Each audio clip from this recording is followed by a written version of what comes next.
Okay, we are live streaming again. We apologize for the technical difficulties. We did have several of us drop out in the meeting due to internet support dropping. So we are going to continue on. We have a delegation. Peter Pickfield is here to do the presentation of 2019 Technical Review Team Report.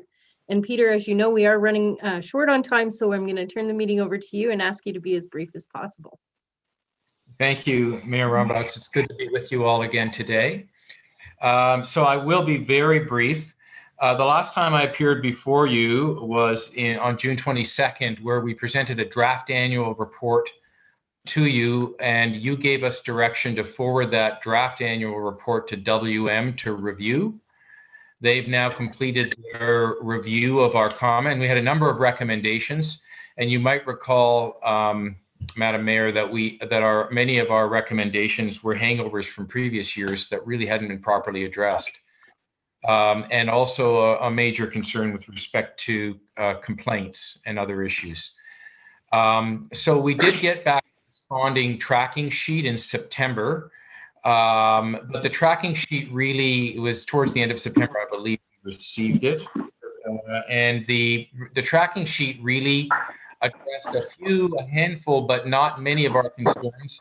On a number of concerns, they seemed a little bit, to be frank, dug in terms of the approach. And so what usually happens, everybody still hear me okay?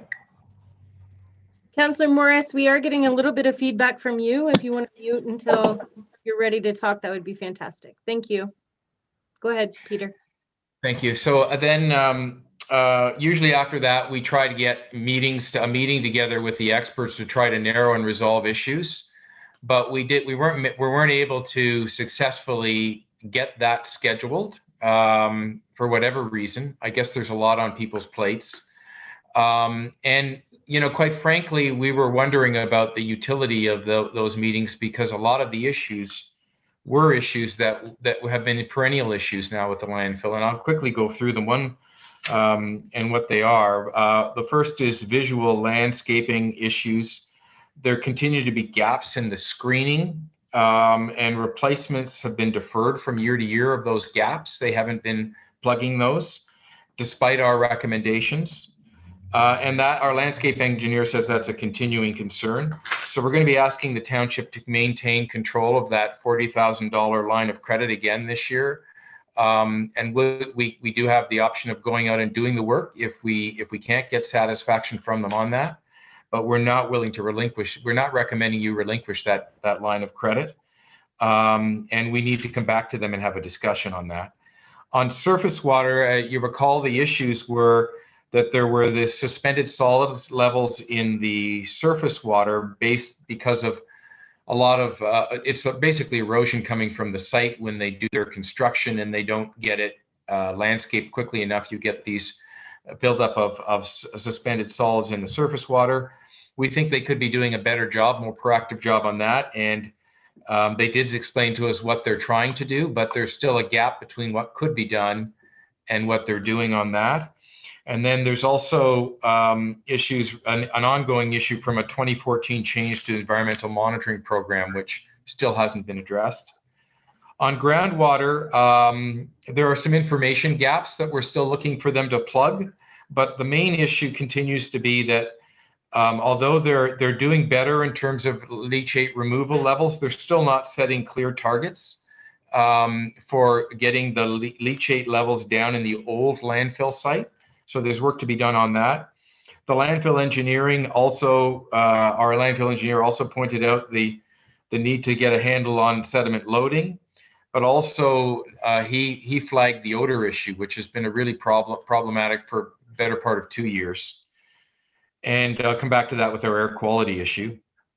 And in noise, we continue to have, I mean, there aren't significant noise issues we've identified with the landfill, but there continues to be this problem where they're showing exceedances in their system and they're not properly documenting why or where they're coming from. They continue to blame it on traffic noise or other noise from adjacent noise, but they haven't done the proper documentation to demonstrate that. And we need them to get on their game on that issue. And then on the air quality, there was 51 complaints in 2019. Complaints have continued to rise, by the way, in 2020. We're still getting complaints, and the townships get some of those complaints too. They claim they have addressed this issue in part, or addressing it because they had a problem with their gas collection systems. You recall the gas collection wells, but we're still not satisfied that they're addressing those issues properly. And again, there's specific recommendations on that we need to discuss with them. The financial audit worked out fine. It looks like they did a good job this year. We had a few discrepancies, but they were minor. There is an issue around their certificate of insurance. That is a technical issue that we think we should be able to get them resolved with discussion, but they still haven't resolved it yet. In terms of a notice requirement, if they default on their insurance, they're supposed to give us notification, and their certificate of insurance doesn't state that.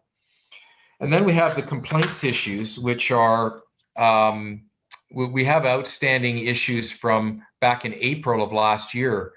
And then we had a follow-up meeting, you'll recall, in October of last year. But since that time, they have a tracking sheet of issues they were going to get to us on, and they haven't got back to us yet. And we really are in need of another meeting, like the meeting that we had last time in October of last year with the mayor and Amanda, to discuss where they are on those issues. And then there's still the final issue, and I'm probably running out of time, but the final issue is we wanted to get a written confirmation of the protocol regarding, because last year they failed to provide us with an opportunity to review an application for a permit to take water before it went into the ministry for approval. Didn't give us any notice of it at all. And that's a breach of a protocol. So we wanted to make sure that was reaffirmed, that commitment. They've done it verbally. We want them to do it in writing. So our plan on that one is to simply have you direct us to write to them with the protocol and ask them to confirm in writing that that's acceptable, and that will hopefully clear that one up. But we do have a fairly long recommendation for you, and the recommendation involves, I'll quickly go through it and then I'll be done. The first is maintaining the $40,000 line of credit is the first item that we would ask you to direct us to advise WM of.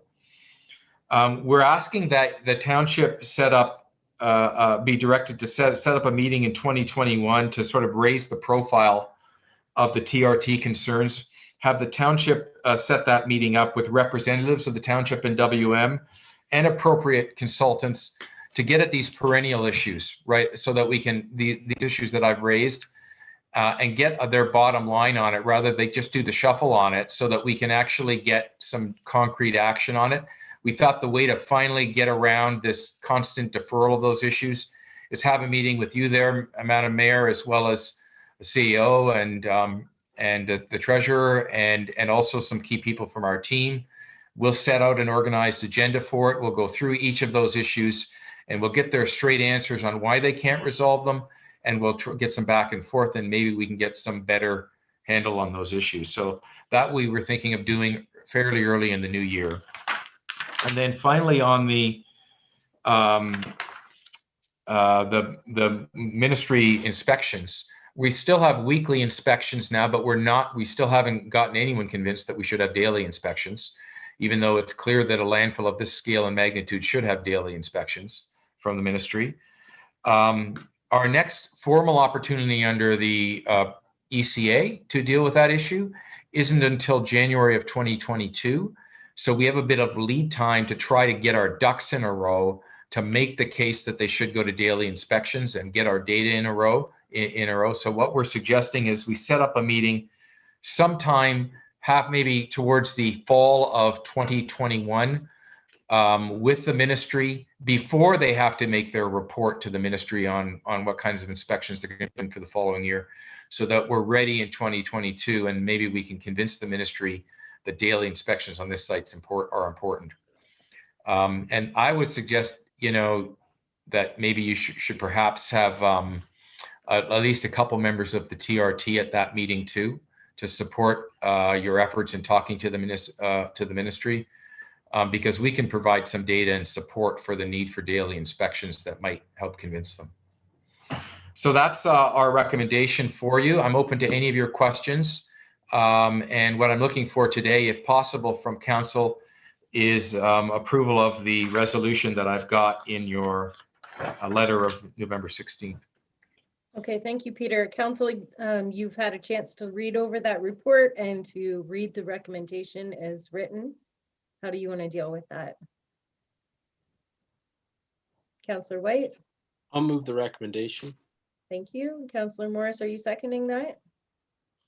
Thank you. Any questions, comments, or concerns about that? Seeing none, all in favor? All right, Peter, that gives you something to go forward with, and we will be in touch sometime this week, okay? Thank you very much. Appreciate Thank it. Good you. luck with the rest of the meeting. Thanks. All Bye right, now. Council. We are going to invite Sergeant Gord Keane. Is it Gord Keane or Chris? Who is it that we're? Is it Gord Keane or who is it that we're?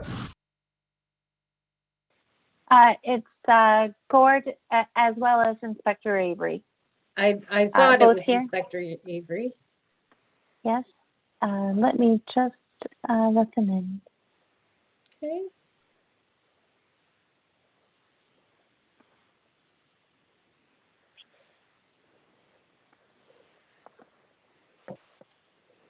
Hello.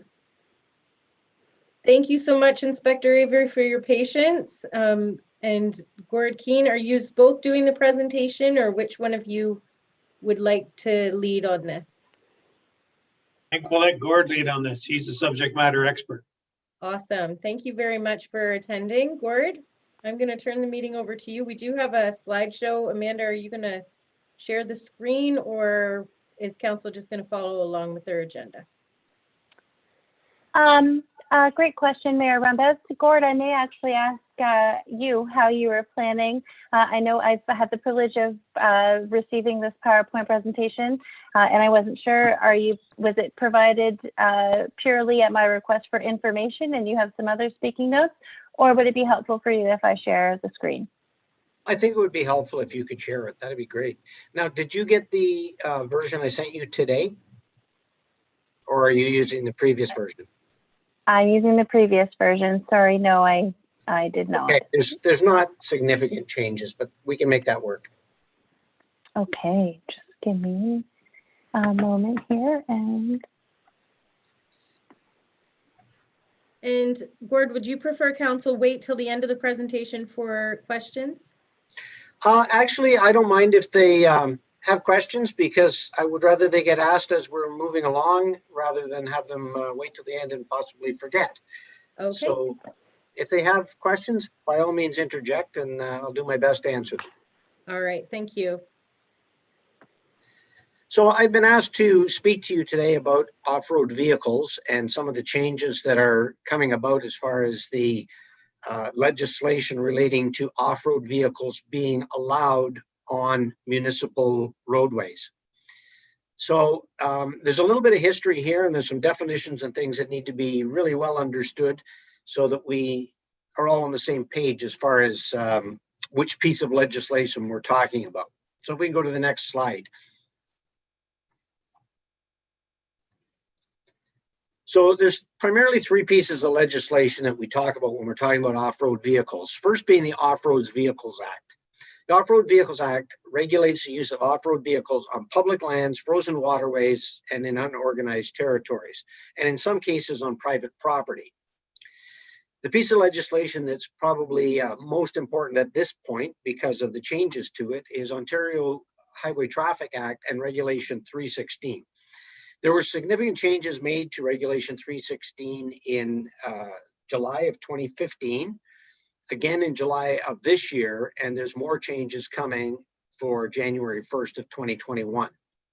And of course, we always have to consider the criminal code as it applies to motor vehicles for things like impaired, dangerous operation, etc. And that applies everywhere. So on the next slide, I have a little bit of a chart there so you can see exactly where each piece of legislation likely applies. As I said, with private property, the Off-Roads Vehicle Act may apply. Private property, there's a lot of confusion because private property relates to the owner occupier of the land as opposed to somebody who's on it. So for example, if I had a farm and I wanted to operate my own personal off-road vehicle on that property that was mine, I may not have to have a permit, plate, insurance, etc. However, if somebody else comes onto my property, they may not be exempt from those things depending on the circumstances. So keep that in mind if we're talking about the Off-Road Vehicle Act. Definitions are always important. The general population does not always understand the definitions under the Highway Traffic Act. So knowing what a highway is extremely important, especially when it relates to off-road vehicles, because operating an off-road vehicle on the roadway is generally not allowed, but there are circumstances when it can be on the highway. So it's important to note that a highway includes a common and public highway, street, avenue, parkway, driveway, square, place, bridge, viaduct, or trestle, and any part of which is intended for or used by the general public for the passage of vehicles and includes area between the lateral property lines thereof. So out in the rural areas, basically we're talking fence line to fence line is highway property. In urban areas, we're talking storefront to storefront. So it could include the sidewalks, and out in the rural areas, it can include the shoulders, the ditches, etc. The roadway means the part of the highway that is improved, designed, or ordinarily used for the vehicular traffic. So if we think of the paved portion or between the fog lines, that's the portion of the roadway that we may be talking about.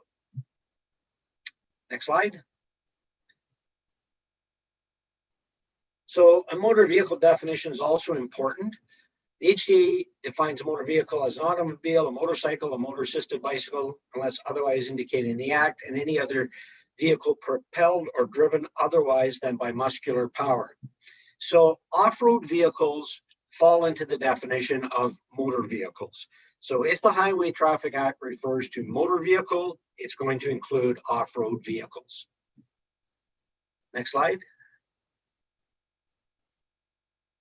The criminal code definition is even more broad when it comes to motor vehicles. A motor vehicle means a vehicle that is drawn, propelled, or driven by any means other than muscular power, but does not include railway equipment. So things that might not be considered motor vehicles under the Highway Traffic Act, for example, an e-bike, are considered motor vehicles under the criminal code.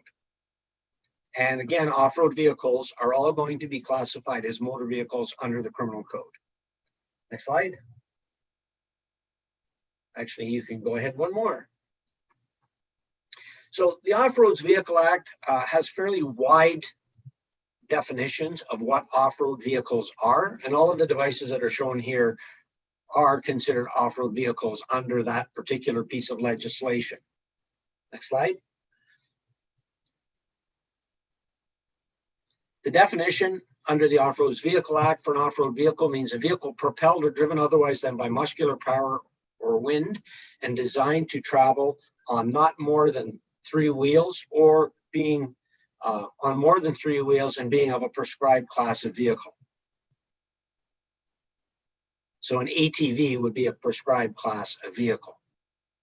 Under the Highway Traffic Act, Regulation 316, next slide. The definitions are a little bit different. So for off-road vehicles, first off, they are not designed for or allowed on highways as a general rule.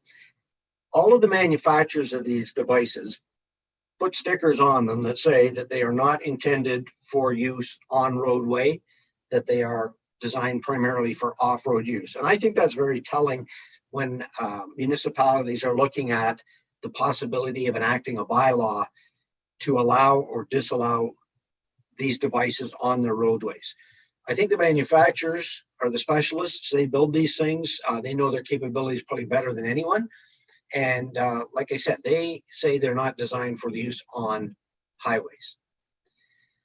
All off-road vehicles are motor vehicles under the Highway Traffic Act. Under Regulation 316, they're, as things were up until July 1st of this year, there were only 3 types of off-road vehicles that could go on highway property. And those were 1 and 2 up ATVs. And when I say 1 and 2 up, they have to be manufactured as such. They can't be modified to be one or the other. So if it was designed as a 1 up ATV, that's fine, if only one person's on it. Or if it's a 2 up designed by the manufacturer, that's okay as well.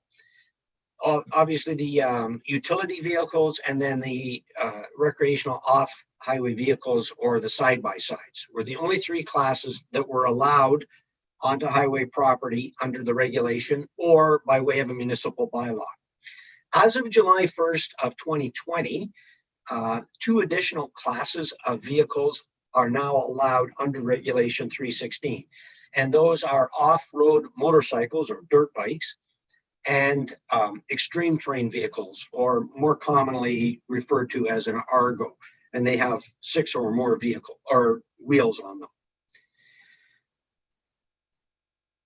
Under Regulation 316, there's 3 schedules attached. Schedule A lists the highways where off-road vehicles are completely prohibited. They are not allowed on the highway property in any way, shape, or form. They can't be in the ditches. They can't be on the shoulders. They can't be on the pavement. They can't even cross over the roadway to get to the other side. Schedule B is provincial highways where off-road vehicles are allowed. And then Schedule C relates to roads in Northern Ontario. So we won't really talk about those because they don't particularly pertain to your situation. Now, up until currently, if your roadway wasn't under Schedule B and the municipality wanted to allow off-road vehicles onto their roadway, they would have to enact a bylaw. So it was an opt-in situation. If your municipality had opted in prior to July 1st of this year and allowed ATVs, UTVs, and the recreational side-by-sides onto roadways, and you wanted to also allow the off-road motorcycles or extreme terrain vehicles, you had to enact another bylaw. It didn't automatically grandfather those devices in. And if you didn't want those devices, you didn't have to enact another bylaw, in which case only the original ATV, 1 and 2 up ATVs, UTVs, and recreational side-by-sides would still be allowed. Next slide. So I've just talked about the schedules of where they are. With the municipal bylaws, once again, it was an opt-in situation. So across the province, off-road vehicles weren't allowed unless they were on Schedule B. And if a municipality decided to opt in, then they would enact a bylaw. That bylaw, if we're going to go to the next screen, could be customized to the needs of that municipality. For example, you could restrict the times of the day that off-road vehicles were allowed to use the roadways. For example, maybe between 8 a.m. and 8 p.m. Or you could restrict the days of the week, the months of the year. You could impose lower speed limits than other vehicles, things like that. So you could customize it quite a bit to the needs of the community. Now, as I said, you could, at that time with that original bylaw, those 3 types were allowed. And then as of July 1st of 2020, if you wanted to allow the off-road motorcycles and the extreme terrain vehicles, you had to enact another bylaw to allow those. One of the things to consider is that you should never set up a situation where you kind of force or encourage operators to break the law. We've encountered this in different locations where good intentions with the bylaw to get operators from trail areas to other bush areas or whatever it is. But the problem is they might get to an area where they have to cut across a farmer's field or something to get to the other trail. And this creates a situation once they get there, they get frustrated and they go onto the farmer's property, and then we have trespass issues, et cetera, et cetera. So serious thought has to be given to whether, you're meeting the needs by getting them to a certain location, or whether it's their end location or you're dead ending them at that location. So something to think about if you're thinking of enacting bylaws. Next page. There are some exemptions for off-road vehicles being on municipal roadways. So a person driving an off-road vehicle directly across a highway, except one that's mentioned in Schedule A, is allowed. Once again, you've got to think about how's this going to impact our community. For example, in the area where I live, Highway 11 has a box beam barrier across of it, yet it is allowed to cross the highway. The unfortunate thing is when off-road vehicles get there, they look at the road, they see the box beam barrier and realize they can't cross the road, and they tend to drive along the road looking for a place to cross. So this would be an example of things to consider that might be problematic. Farmers and licensed trappers have an exemption. They're not exempt from having plates, permits, insurance, wearing a helmet, etc., but they may be allowed on roadways. So for example, a farmer can, if they have permit, plate, insurance, proper class of driver's license, and they're wearing a helmet, they can go from farm field to farm field in areas where there may not have been a bylaw allowing them onto the roads prior to today. Also for emergency services vehicles, fire, ambulance, police, municipal workers, hydro, rail workers, etc., there's an exemption for them as well. But again, they would also have to have permit, plate, insurance, and wear a helmet. On closed highways, there's no exemption for the public to go on closed highways with off-road vehicles. That exemption would only extend to the emergency service workers. Once again, Section 134 of the Highway Traffic Act spells that out. Next slide. So in this case, the driver of a road service vehicle, an ambulance, a fire department, public utility vehicle, they're exempt, and firefighters, including volunteer firefighters, would be exempt, and they would be allowed to operate a motor vehicle, which includes an off-road vehicle, on a closed highway. Next slide. Also, when we're looking at off-road vehicles being on roadways, we always look at other potential offenses that occur. So we tend to look at the Off-Road Vehicle Act. We look at Regulation 316 of the Highway Traffic Act. We look at things like the Liquor License Act, Trespass to Property Act, Public Lands Act, etc., when we're looking at enforcement at any of those locations. So for example, just like in a motor vehicle, you can't have open liquor. Well, you can't have open liquor on an off-road vehicle as well. So we would look at that if we were conducting enforcement. I've included some statistics here because I think they're important. I don't want to get too in-depth with it, but as I mentioned, the regulation changed in July of 2015. And if you look at that chart, you'll see that in 2015 and continuing on to today, you'll notice significant spikes in the number of off-road vehicle collisions. And those include on-road, off-road, private property, etc. But there has been a significant spike.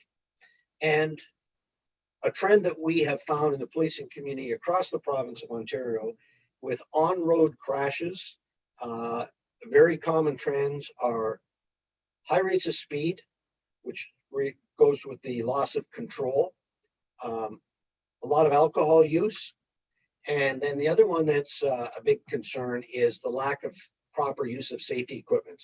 Either A, not wearing a helmet or not securing it properly. And then when they get in a collision, the helmet comes off and people suffer serious head injuries.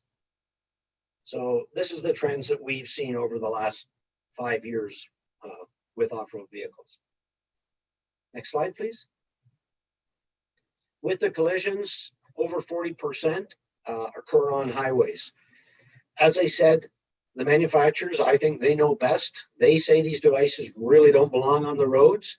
And when you look at the collision statistics with speed, these devices are not stable at speed, and there's a very high percentage of those on-highway crashes that are speed related, where they go too fast, they lose control, they crash, they roll, and there's a lot of crush injuries and things like that. They still get the crush injuries off-road, but most of the off-road incidents aren't as speed related. Next slide, please. So I said speed's a primary cause, and 19% of all collisions, loss of control at 38%. Alcohol is a factor in nearly 20% of all fatal personal injury collisions with off-road vehicles. 69% of those killed were not wearing a helmet or using a seat belt. With the utility vehicles and the recreational side-by-sides, it's mandatory that they wear both the seat belts or harnesses and a helmet. Head, neck, and crush injuries are the primary causes of death, especially in young operators. And this is why there's restrictions as to the age of operators on these devices. I know that I sit on a committee in the College of Physicians and Surgeons. They are against anybody under the age of 14 being on off-road vehicles because they feel that kids of younger ages aren't strong enough or understand the physics of these devices, and they're the ones that are most impacted by the crush injuries that tend to kill them. Next slide. So that's kind of my presentation. Obviously, I expect some questions. The biggest thing that's coming about is the opt-in or opt-out situation for municipalities starting in January, and that doesn't leave a lot of lead time. So any questions you might have, fire away. Yes, could you explain the opt-in, opt-out thing that we're expected for in regards to that? Like if we do nothing right now, then we're automatically opted in, is that correct? So any municipalities that are listed in Ontario Regulation 8-03, off-road vehicles would automatically be allowed on municipal roads unless the municipality creates a bylaw to prohibit them starting January 1st. Okay. So not knowing all of your townships by name, the regulation 8-03 is fairly extensive. So you'd have to go through each of your townships and see whether they're on that list. And if they are, then you might be in a situation where off-road vehicles are automatically going to end up on your roadways. I believe we do fall under that category, do we not, Amanda? That's correct. We are included in the regulation reference. So as of January 1st, Warwick Township would automatically allow ORV and ATV use on municipal roadways unless we pass a prohibiting bylaw. Okay, questions? Councillor Morris. You are muted, just so you know.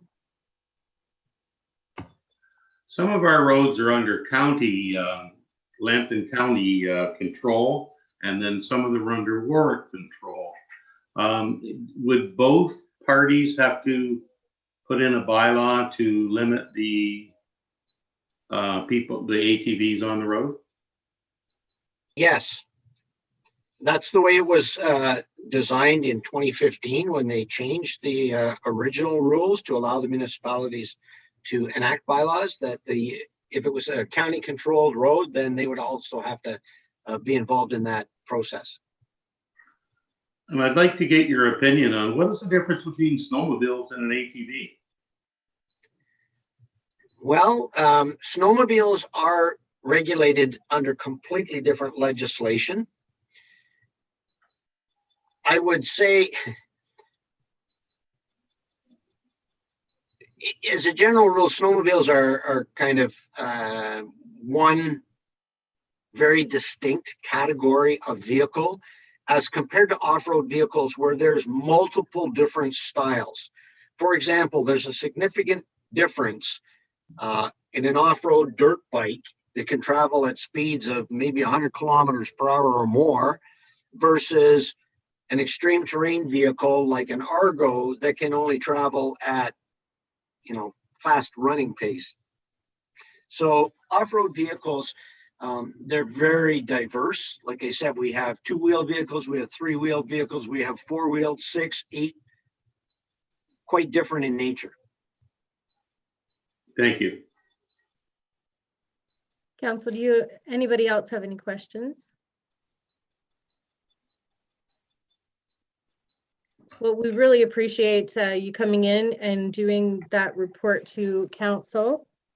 And I don't want to take up any more of your time if council doesn't have any more questions for you. I guess the only question I would have is what liability falls on the township if we do not set a bylaw stopping this? Well, I think the important thing is public education. If the municipality decides that they're okay with having off-road vehicles out on their roadways, then that should be communicated and probably in advance of the date of January 1st. Conversely, if the municipality enacts some type of a bylaw restricting access, and it's not just you're all in or all out, you can configure your bylaw to still allow them at certain locations or at certain times and things like that. But either way, the bylaw should be made public, and the public education is super important. My big fear with this opt-in and opt-out situation is that because not all municipalities are mentioned in Regulation 8-03, that the general operator is going to be somewhat confused, especially given that there's already municipalities that are allowing off-road vehicles and others that aren't, that it's going to be, well, I thought we could go there, so I did. And without that education component, I think there's probably more liability on the municipalities than if they embark on an education campaign to say, yes, we're allowing it, or no, we're not. I think there should be some onus on the user, the end users. However, experience is that they like to take the path of least resistance and say, well, I thought I could, so I did. As opposed to with the previous system, there had to be a bylaw, so there was a little bit of an onus on them to do their homework, research, and find out whether they could go on those roads. Where with the opting out side, they may not do that. So I think the education side becomes a lot more important. Does the enforcement of these type of bylaws, is it not very difficult for you to enforce, because you can't pursue off-road, can you, as like the OPP? Well, we generally try and avoid pursuits at all costs, regardless of what kind of a vehicle it is, unless it's a life-threatening situation, because the situation gets worse, not better. Factor in that you have off-road vehicles that are unstable at speed. A police car on a highway is pretty stable at speed, and I would say, 100 plus kilometers per hour is not a big deal. But if you get somebody who takes off on an ATV and they try and do 100 kilometers an hour to get away from the police car, there's a very good likelihood that they're going to lose control, and then they're going to become a statistic for either a serious injury or a fatality. So for us to pursue those, not something that we want to do if we can avoid it anyway. So Right. I would say that, yes, enforcement is a challenge for us on roads. Okay. There's- Amanda, are you looking for any direction or anything from council today, or would you like to just thank our delegations for their information, or how do we want to proceed? Thanks, Mayor Rembes. I think a great question. I think it is up to council. The current direction that staff have on file is to investigate the new regulations and bring reports back to council. We have brought back one information report, and then as a follow-up to that report, we've invited the OPP to be present here today. So we are, as you know, running out of time, and our only regular meeting in advance of the January 1st deadline is December 7th. So whether council is willing to provide some direction to staff at this time, I'd be happy to take it, because even if I bring back an information report of the December 7th meeting without direction from council, I will not be in a position to have a draft bylaw prepared if that was council's wish. So the more direction that could be provided, the better. If not, if you still want to think about it, I'm happy to take direction on maybe you want to hear from our municipal insurer as a delegation as well, or someone else. I can make arrangements for that. But timing is a bit of a challenge. Okay, council, how do we want to proceed? Does anyone have any thoughts or suggestions?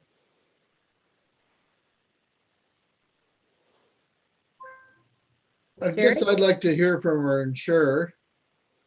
We can still make up a bylaw after January the 1st, right?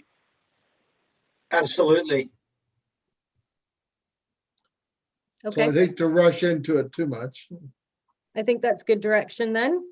Thank you so much, Sergeant Gord Keane and Inspector Chris Avery for being with us today. That was a great presentation and very informative. So thank you both for being here. And we're going to let you get on with your day and we will get on with our agenda. Thank you very much for having us. Thank you. Take Thank care. you. Amanda, our next thing on the agenda is Kevin and Shauna from Spreets. Are they still available or? I believe so, Mayor Rumbus. I can just get them. Here we are. Okay. Hello, Spreet. Hello. Hi, we Hello. apologize for the delay in your delegation. We did have some technical issues that we had to deal with, so we appreciate your patience. That's okay. Good. So because we are dealing with a time issue, I'm going to turn the meeting over to the two of you to go over your presentation for us today. Ready? Okay, so we're gonna run through the slides. We don't have control of that. Oh. So you can Amanda just, can help you out if you need Okay. her to do anything. Okay, I think we'll have her go through the slides that we prepared. They explain the scope of the project.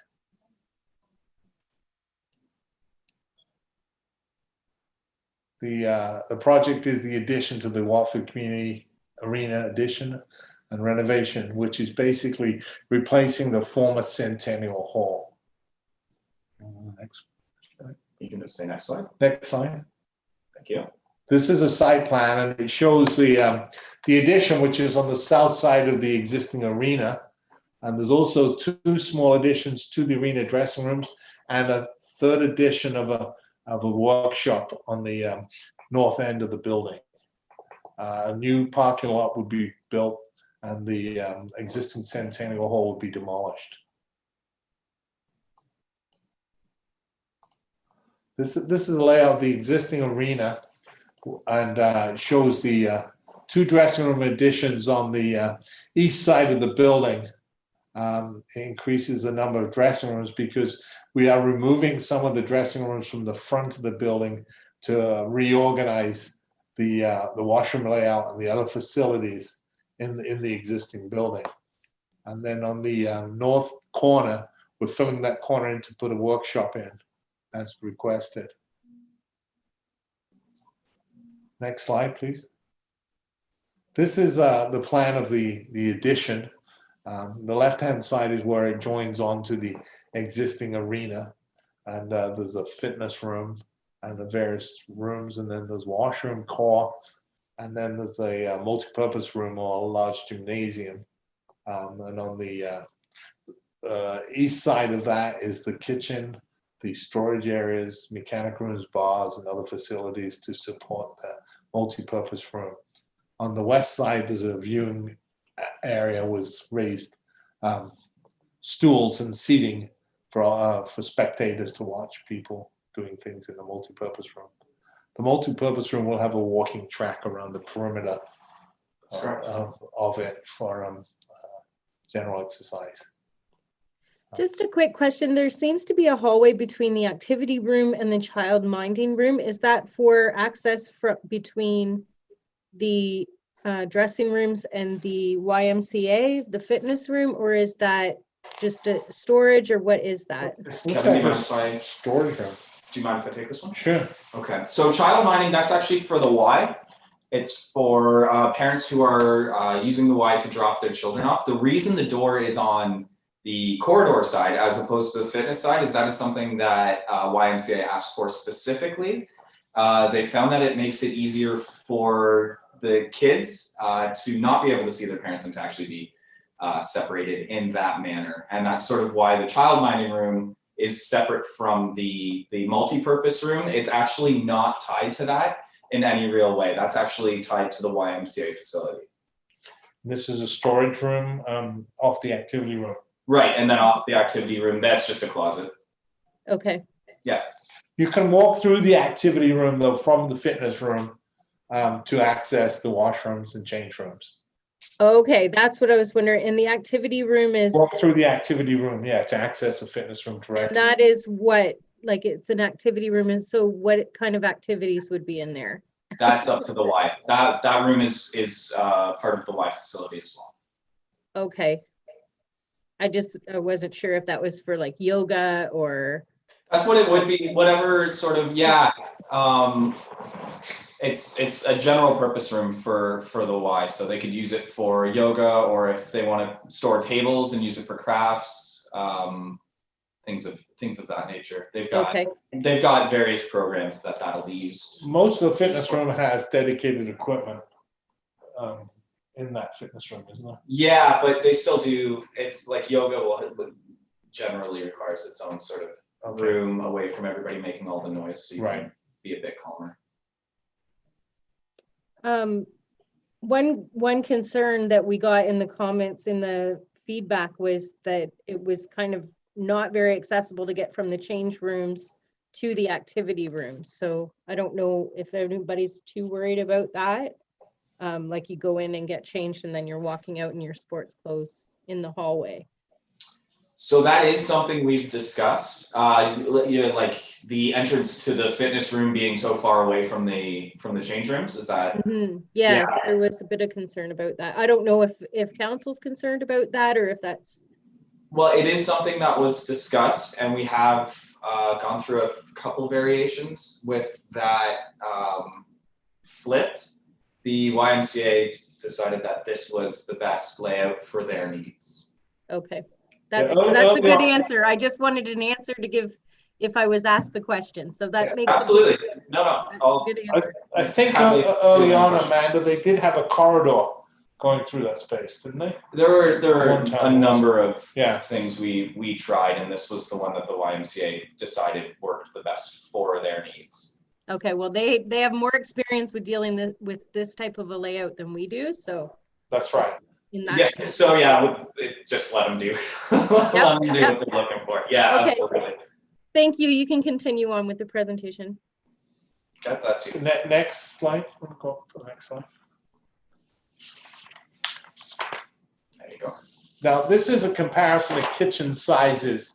We were requested to illustrate the size of kitchens in the existing Centennial Hall, the Warwick Community Center, and the proposed new one in this building.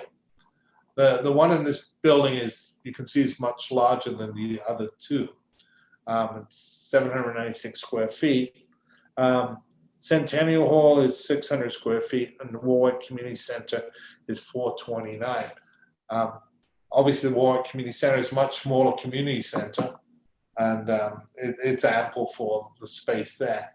I'm not sure how they sized the original Centennial Hall kitchen. But the kitchen layout we have in here is very similar to a lot of commercial kitchens that we've done in the past. The dishes are stored on racks, and they're stored under islands. You don't put them in cupboards. They're stored on racks and taken out to the tables after they've been washed. So it's adequate. I mean, the question is that some of this area is taken up by the folding partition that divides the gymnasium in two. And it has to park on this side of the building. There's not room on the other side. And if you did want some additional space in this kitchen, we could actually move the wall, that the exterior wall, which is on the east side there. We could move that out a little bit underneath the canopy. It doesn't affect the building structurally. It basically really wouldn't cost anything to give you some more square footage in there, because the wall's built and paid for anyway, and the foundation is. The floor slab is a bit additional. There is already roof over this space, so that's already there.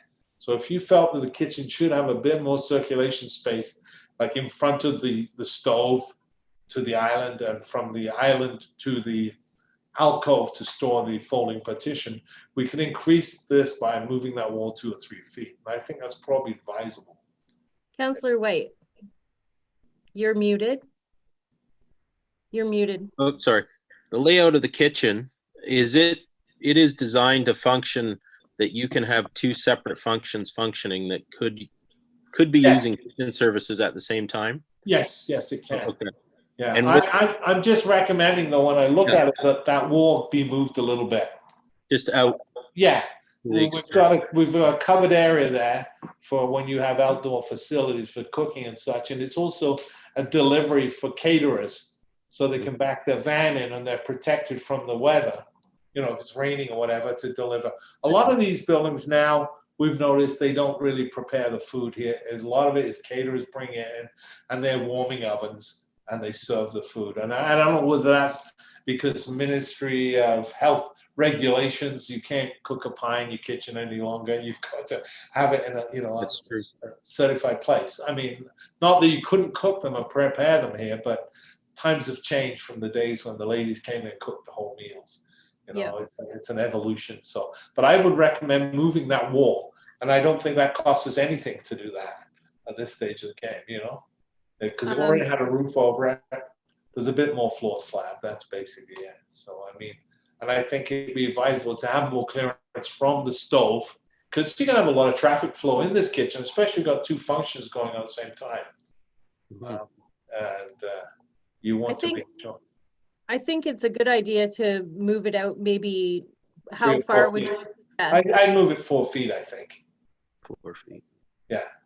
I just don't want to take away from the outdoor kitchen too much, because I think people are responding very well to that idea. Okay. I personally love the idea of having the outdoor kitchen. I think it's a good idea. We have basically, I think it's like 17 feet, just over 17 feet in the outdoor kitchen. So we'd have 13 feet, which would be fine still. I mean, we can, put the hood and stuff on this wall, so that your stove will be back from the weather or whatever. Right. So council, are you comfortable with about 4 more feet in that kitchen, or what do you guys think? I think staff is looking for direction. Todd? Just Sorry, Councillor White? that 13 feet or the 17 feet that you're talking about now, and then making it 13 feet. Yes. That is all covered space outside. It is. It's completely covered. Yes. Yeah. So and it would actually have a metal soffit in it, so you don't get birds up there in the structural steel framing, dropping things on it. It'd be closed in. Okay. Yeah. I think that's probably lots of space for an outdoor kitchen. It's protected. And if you did, we could always, like, if we wanted to recapture 4 more feet, you could extend it to an uncovered. That's right. I mean, I think you'd regret it if you didn't take this extra square footage in the actual kitchen itself. Okay. And 4 feet by 38 feet, is another 1,200 square feet, or 120 square feet. I'm sorry. 120. Yeah, 125 square feet. So it's worthwhile. Yeah. Okay. Any other comments or questions from council? And do we need a resolution, Amanda? I have a question. Councillor Morris, yes. If you move that wall even 2 feet, that would get rid of many of my concerns about the injutment or from the dividing wall, because I think that is pretty tight. It looks like about 4 or 5 feet between the cupboards and that wall for loading all these dishes. Right. If you shift that wall down also a foot, that would really help. Yeah, I think so. And I think by doing the other kitchen layouts as comparison, helped us, determine that kitchen. This is a big multi-purpose room when you think about it. And if you have 2 functions simultaneously in this building, there's going to be a lot of activity and a lot of people working in that kitchen. One thing I didn't notice, where are the refrigerators located? You've got the freezer on there, but if you look, walk-in refrigerator. Yeah, to the left is the door is shown. That's I understand. It's a walk-in cooler. Thank you. Okay. I have no Yes. other questions. Okay. Councillor Westgate, you were muted if I You want looked to like change you were that? trying to talk. Okay. Do you, Well, I do was you going want to to talk, change but the slide? Oh, sorry. there's no division in if we are going to have two events with two different people using the kitchen, is there? No, we don't divide the kitchen up. So it would still be a little bit concerning to have two groups in there using the kitchen. I think it depends on who the groups are and how well they could get along. Well, I think it usually would be all right. We've actually noticed in a lot of these facilities, we did one in Stratford at the Rotary Complex, and they actually divided up into 4 sections. And a lot of the time, they don't use both sections, all sections simultaneously. People don't like a great big room. You know, it's too big for them. So they like to have the room divided and use half the room. And it also contains the cleanup area and whatever. So quite often you would not be having 2 simultaneously, I don't think, in this facility. Because you've also got a room upstairs in the arena for small functions. You can use that. So you've got quite a, a lot. Yes, I agree. I don't think we'd be using it for 2 different functions. No, but people do like to have a smaller space. You know what I mean? It's more comfortable. If they're only 100 people or whatever, they don't want this great big, huge gymnasium. So that's why the folding partition is used quite often. Well, you mean in the bigger area? I'm saying in the kitchen itself. Okay. Yeah. We're actually, the folding partition will have swinging doors in it so you can access each side at the same time too. There'll be, they're rigid panels, but there will be swinging doors in that panel when it's closed. So you can go from one side to another. Okay, any other questions, council, or do we just continue on with the presentation? So did we come to a conclusion as to, are we going to extend that, and will we do it 2 feet or 4 feet? What does everybody think? 4 feet. 4 feet. 4 feet. There you go. I agree with you. Okay, we'll make that change. That's not. Sounds good. Thank you. Okay. You want to change the, this is costing that we've done based on the drawings, and we've divided it up into, I guess, different phases. The addition to the building itself, for the, not including any work on the arena, worked out to be $9,940,270. This is based on means costing manuals that we use.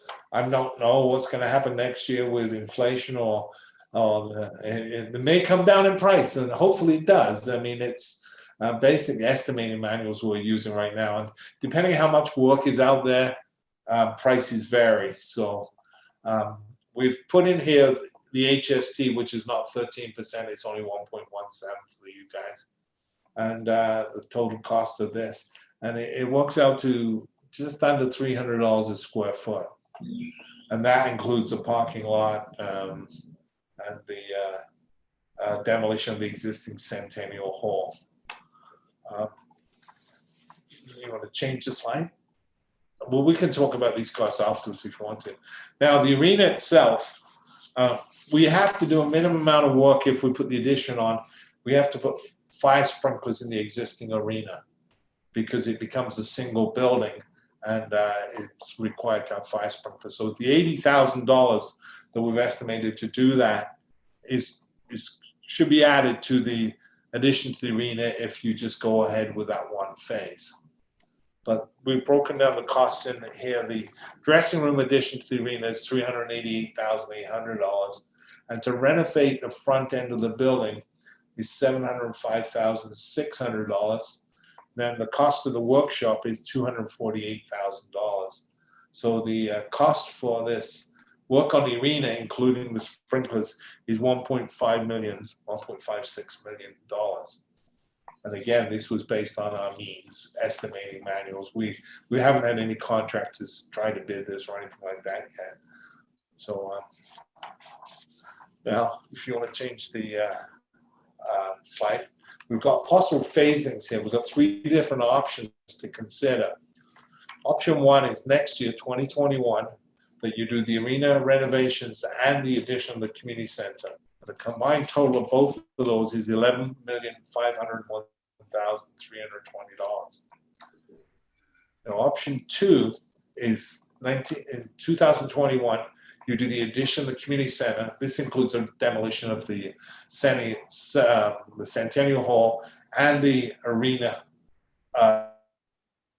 upgrades of the sprinklers, and that would be $10,020,270. And this is not adding the dressing rooms or the workshop to the arena itself.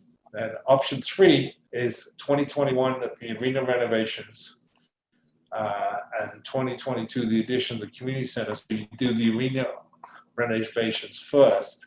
That'd be 1.56.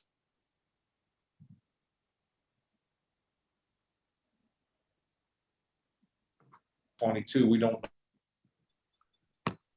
know what kind of inflation will be, and there maybe will be deflation. I don't think we're going to have a lot of inflation. Construction has increased, or is being increased with some of the grants they're getting out there, but I still think that the prices won't increase that much. Materials have gone up, like a residential building, wood and lumber and stuff like that. And a lot of pressure lumber went up because they closed the mills down that did that treatment, and then it was a supply and demand issue. And a standard 2x4 now is $4, where they used to be $2.50. This building there's no 2x4s of wood. It's structural steel. It's concrete block and concrete. We tendered a project in a new car dealership in Guelph recently, and it came right in with our budget. There was no increase in cost of structural steel, those materials, or roofing or anything like that. So I think you see this, scaring people with housing and inflation and the cost of lumber. And I think even the increase in cost of lumber only accounts for about $10,000 in a house. It's not a great deal when you look at the total value of the job, so we've put in there inflation may occur, will occur, and then your the total budget for it in 2022 is $11,500,000. So it gives you some choices of how you can expend your money, in the different options. I'm quite comfortable with these costs. I don't think we're going to put this out to tender and it's going to double in price or anything like that. It's going to be pretty close to these prices. You want to change the slide? This is just a view inside of the building. When you've finished it, you can look through into the multi-purpose room where the stools were, and you can sit there and you can charge your device, your iPhone, your laptop, and watch your kids play. So it's going to be a quite pleasant building, and then there's a small lounge to sit down further down on the way down to the fitness room and into the arena. So I think it's really going to maximize the use of your building with this facility added on. And it does replace the old Centennial Hall, which is quite tired now. That's all 50 years old, that building, when you think about it, we used to build buildings, I remember in the past, and we'd say they had 50-year lives.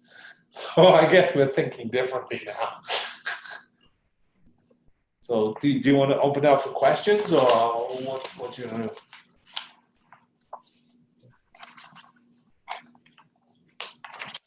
I was just wondering about the accessible change rooms in the arena. Do we need 3? Yes. The accessible change rooms are on the east side of the arena. I'm just wondering why we need 3. Oh, why much more money to put an accessible one in? There's not much increased cost, just well, like 1 or 2 would be fine. Yeah, well, the only difference really is the washroom area. That's a little larger. For a hockey player, it's kind of a pain in the ass. I know. We used to build arenas and our dressing rooms just had urinals in them at one time. Now, Yeah. we have women hockey players. So, I mean, times have changed.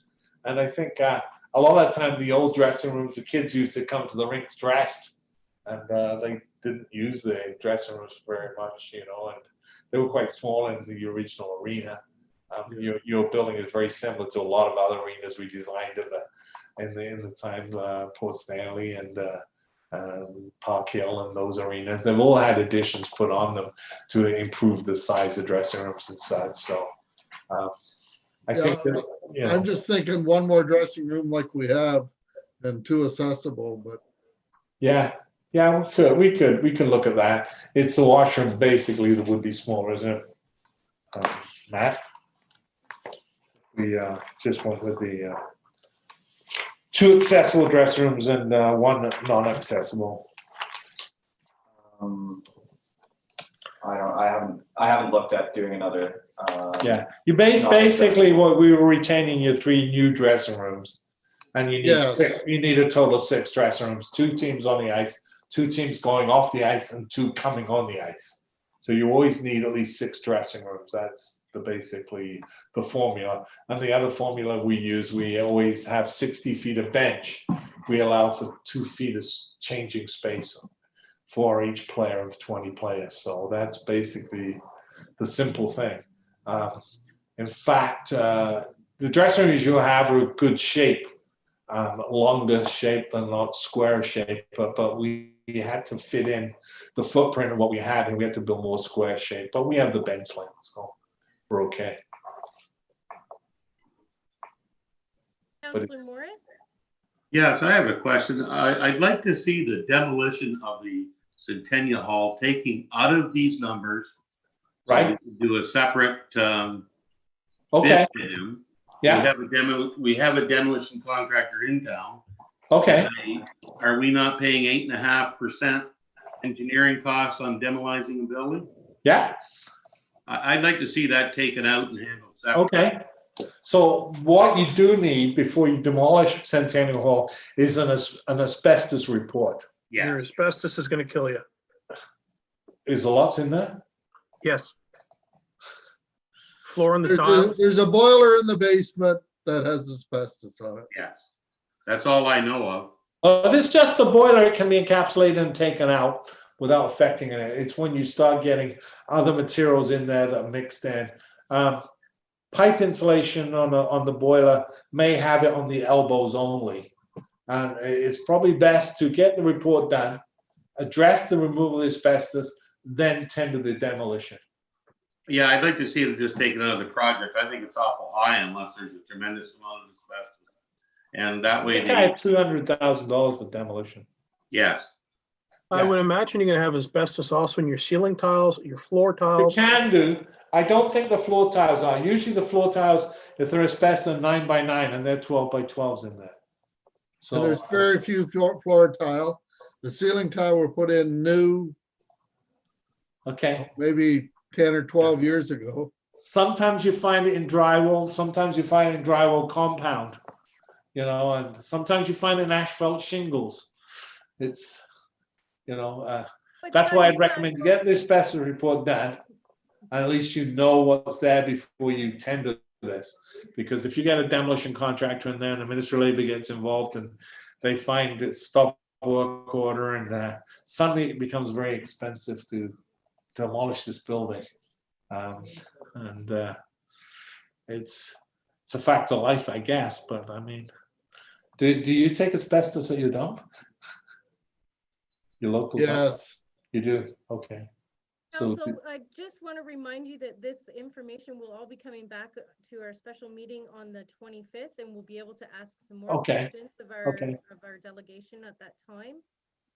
I was wondering. Yeah, actually, I'd welcome you to demolish it yourself, because if you demolish it yourself, because you not only our fee on it, the general contractor would mark up a fee for demolition contractor. So if you go directly to a demolition contractor to take it out, you know, including pulling the foundations out and everything, just and leaving the hole there, we can backfill with granular material. It certainly would save you money. I'm not so sure if you have a a site contractor in there and working around it with asphalting and the parking lot, it might be cheaper to get the site contractor to demolish it. Could we not find that out by getting an idea on the price? Well, there's two kinds of demolition going on nowadays. Yeah. One, they actually destroy the building and there's nothing recycled. Then other buildings, they selectively take them apart. And Mennonites have been known to do this kind of stuff and may have some value and relocate the trusses or something. You know, I mean, I guess it's how well it's done. And that's why I carried $200,000 to demolish the building. My big unknown was the asbestos content. And I think it'd be advisable to get an investor. We can give you asbestos companies that do reports for you. In fact, you should have had one on the place for any work that's done in the place now. I think we've had one before. Did you? I know there's asbestos in the boiler room. Are you still with that report? Because that would save you the cost of doing one. We'll have staff look into whether or not we. Yeah, if one exists, or even if you had the name of the company to update it. Like you said, the ceiling tiles have been replaced. I don't think the floor tiles are asbestos. There may be some lead residue in the basement from the shooting gallery, but we're not sure. Council, just to keep us on time here, I'm going to request that we resume with more questions on the 25th. Okay. Streets for coming. And I recognize that my sound is not working very well here, Council, so I'm going to try to yell as best I can. It's this computer. Thank you guys so much for coming, and we look forward to meeting with you again on the 25th, and hopefully at that time we'll be able to have a motion in order of what option council wants to move forward with. Okay. Well, thank you very much. Thank you. Have a good night. Yeah, have a good night. Very exciting. Thank you. Thank you. Okay, council. I am going to request a 4-minute break, if that's okay with you, and then we're going to go right to Phil's report. Or actually, let's do that quickly so that Phil can leave. I think he's got somewhere else to go. Do you not, Phil? Yes, yeah, I do. Okay, so what number are we going to then here? I believe it's staff report F. Thank you, Amanda. Yes.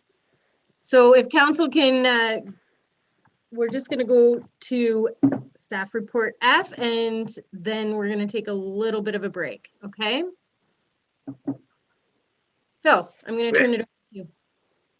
Thank you. Yeah, so this report covers 2 components. One, just the summary of the official plan review and the community survey.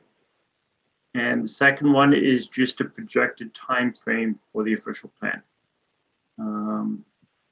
So we got a report in from Niagara Planning Group with regards to the community survey, which was held, I believe it closed end of October.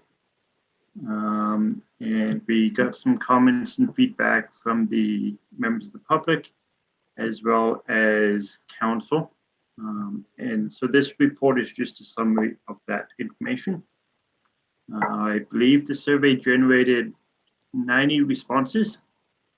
And it was broken down into community, quality of life, in questions on the environment, questions on the economy, what the concerns they have.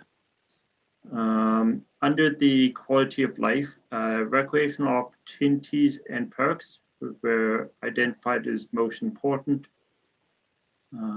with options for schools and daycares closely behind at 50% of the respondents. Under the environment section, the preservation of agricultural land was identified as most important, followed by natural heritage and urban green space preservation. Under the economic theme, the opportunity to shop locally and business expansion and retention were identified as most important to residents.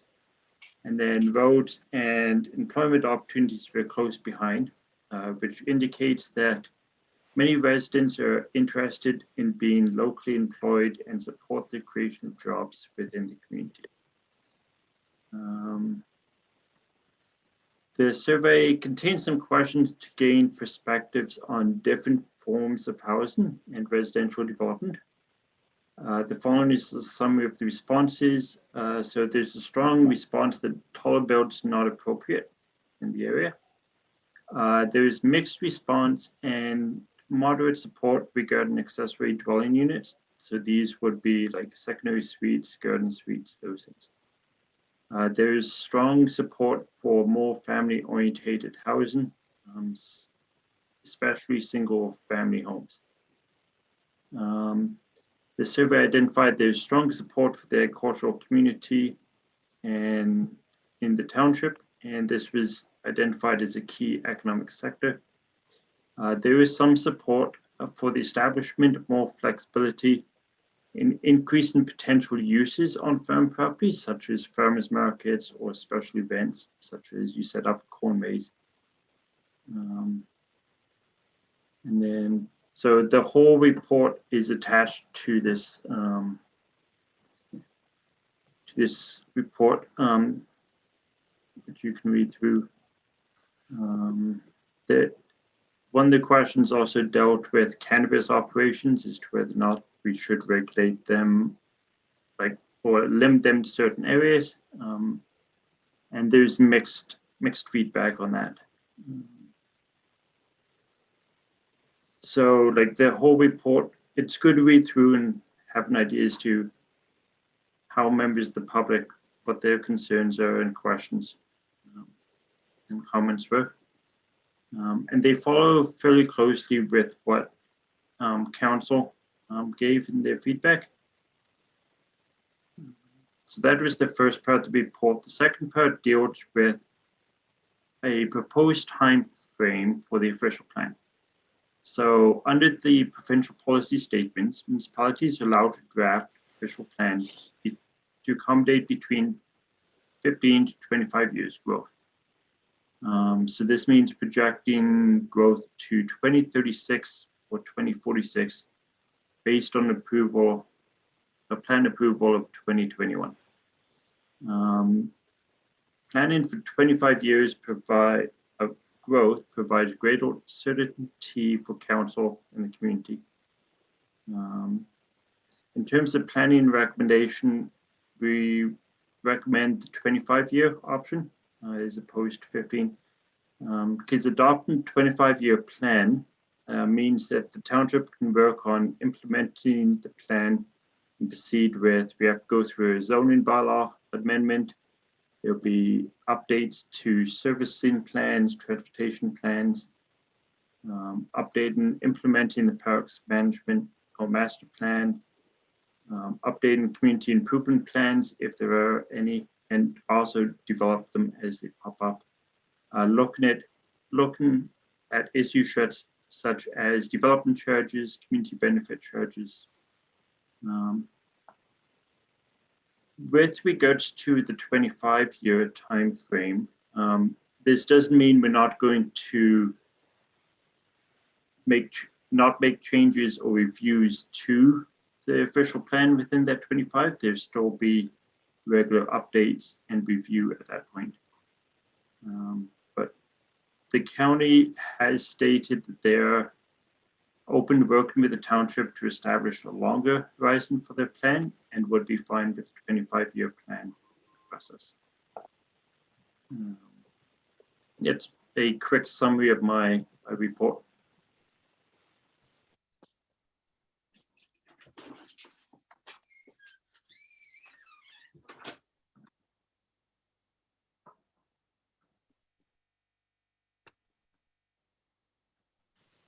Mayor Rumbutts, we can't hear you at all anymore. If I yell, can you? Can you hear me? Oh, now, yep, now a little bit. Okay, sorry about that. This computer, I'm gonna have to get a headset or something. Are there any questions for Phil? Okay, there was one thing that was brought to my attention in that with COVID, they were going to be changing the rules on housing for foreign workers on farms. And there was a bit of concern that the new housing would have to be different in the planning process. And I wasn't sure how to answer that. Have you heard anything about that, Phil? No, I haven't heard anything on that. It might just change up how the housing is designed. So instead of, I know in the past you may have had like bunk houses, so you have like 3 or 4 people in the same room. It might just tweak or like change up the design so you have individual rooms as opposed to sticking everybody in the same setup. But that'd be something we can work around if it pops up. And it's more of a, sounds like it's more of a building design issue than anything. So. Okay. Anybody else have any questions? Next steps, Amanda. So Mayor Ramos, thank you. There is a recommendation in Phil's report to receive and file and to approve his recommended 25-year timeline. And in terms, that would be the next step. I'll move the recommendation. Oh, Councillor Westgate? Yep. All in favor? That is carried. All right, we're going to thank you very much, Phil. We're done with Phil then for this yes, meeting. Thanks, Phil. All right, everyone, we're going to take a 3 to 5 minute bio break, and we will be back in a few minutes. Did anybody else lose connection just a minute ago, or was it just me again?